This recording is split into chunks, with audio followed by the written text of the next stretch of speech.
मोदी जी कौन सा कारोबार? आज वो कारोबार बायो इकोनॉमी का भी।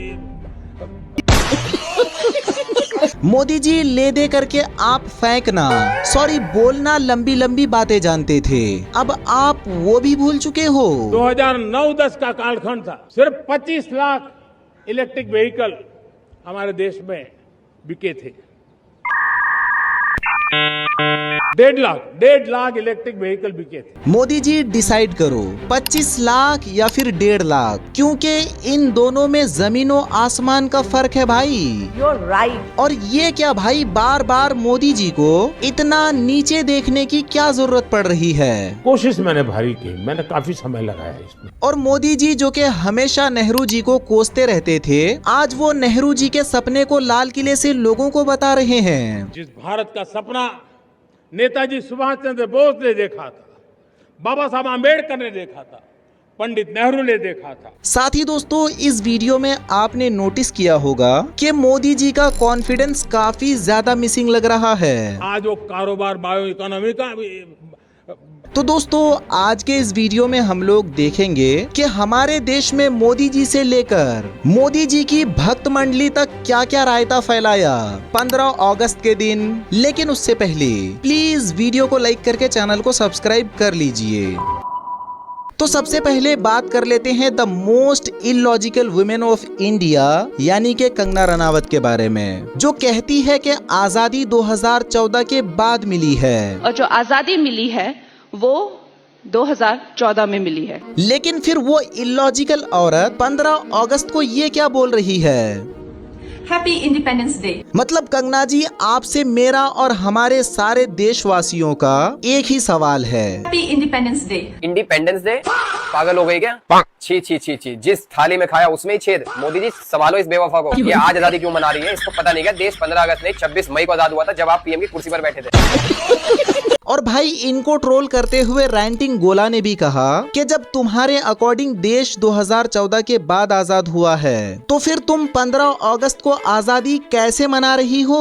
जय पद्मश्री दोस्तों, 12वां स्वतंत्रता दिवस सभी को मुबारक। मेरा मतलब हार्दिक शुभकामनाएं, क्योंकि असली आजादी तो हमें 2014 में ही मिली थी। आप खुद सोचिए, 2014 से पहले एक आदमी एक ही वोट डाल सकता था, लेकिन आज एक आदमी अलग अलग नाम से अलग अलग जगह से बार बार वोट डाल सकता है। और कितनी आजादी चाहिए? 2014 से पहले मीडिया सिर्फ सरकार से सवाल कर सकती थी, लेकिन आज महंगाई, बेरोजगारी, डेवलपमेंट के लिए आप विपक्ष तो छोड़िए, नेहरू की आत्मा तक से सवाल कर सकते हैं।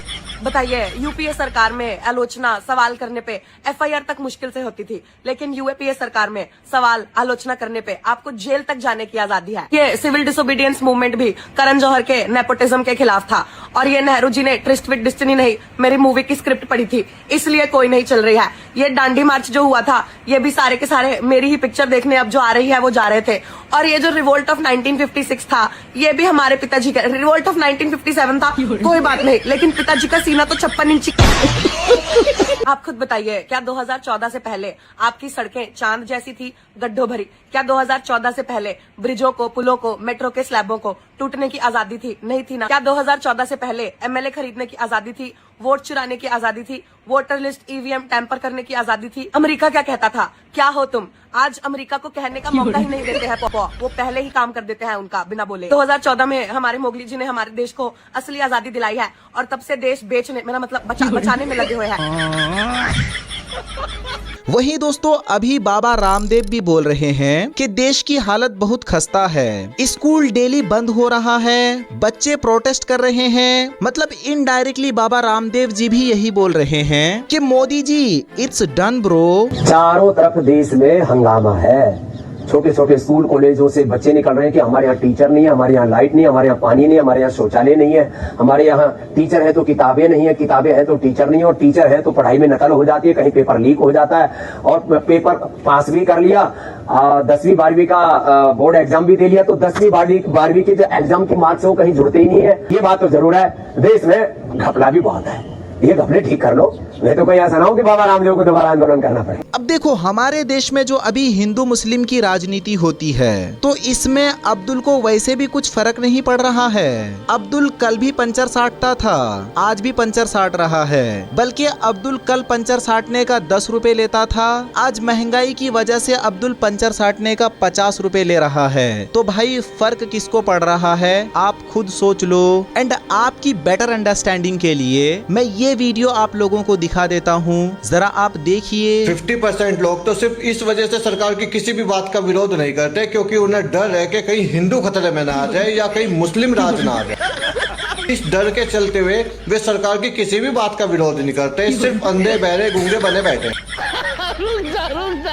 और मैं आपको बता दूं कि ये सिर्फ आपकी कल्पना है, आपका ब्रेन वॉश हो चुका, जो आपको ऐसा लगता है कि सरकार का विरोध करने से हिंदू खतरे में आ जाएगा या मुस्लिम राज आ जाएगा। तो इस डर को तो अपने निकाल। लेकिन मेरे भाइयों, मैं तुम्हें बता दूं, इनमें से किसी भी चीज से अब्दुल पे कोई फर्क नहीं पड़ने वाला, क्योंकि अब्दुल तो है हाथ का कारीगर। वो तो पहले भी पेंचर लगा रहा था, आज भी पेंचर लगा रहा है, आगे भी पेंचर ही लगा लेगा। पहले 10 रुपए ले रहा था, अब 50 रुपए ले रहा, महंगाई बढ़ेगी 100 रुपए ले लेगा। उसे दिन में कुछ नहीं करना, अपने 10-20 पेंचर लगाने, 1000-1500 रुपए कमा के घर जाएगा। घर जाने से पहले नल्ली नारी तारी पाए रुमाली रोटी लेके घर जाएगा, दबा के अपने परिवार के साथ खावेगा, अल्लाह का शुक्रिया अदा करेगा, पढ़ के ठहरा सोएगा और अगले दिन फेज हुई रूटीन। तो भाई अब्दुल का कुछ नहीं बिगड़ने वाला, चाहे 10 मोदी आ जाओ चाहे 10 योगी। लेकिन इनके बीच में जो नाश हो रहा वो हिंदुओं का हो रहा, तो वो तुम्हें समझ में नहीं आ रही। जो जितना भ्रष्टाचार, जितनी चोरी, जितने पेपर लीक जितने हो रहे, इनमें सिर्फ खतरे में आ रहा शर्मा जी, मिश्रा जी, पांडे जी, यादव जी। पर यो बात समझ में नहीं आके दे रही भाई। मजा आया। वैसे दोस्तों, अभी के वीडियो के लिए इतना ही। अगर वीडियो पसंद आया हो तो लाइक एंड सब्सक्राइब जरूर कर देना। एंड अगर आपने मेरा लास्ट वीडियो नहीं देखा है तो ये रहा लिंक, क्लिक करके देख लीजिए। बहुत बहुत धन्यवाद।